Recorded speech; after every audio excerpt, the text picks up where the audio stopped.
క్షమించయ్యా తప్పు మన్నించయ్యా మంచోళ్ళకే అన్ని కష్టాలయ్యా వెళ్ళిరయ్యా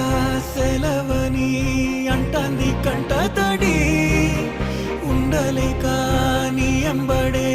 వస్తాంది గుండె సడి గురుదేవుడికా ఇంతటి శోకం వెలివేసినదా పాపపు లోకం మహారాజయ్యా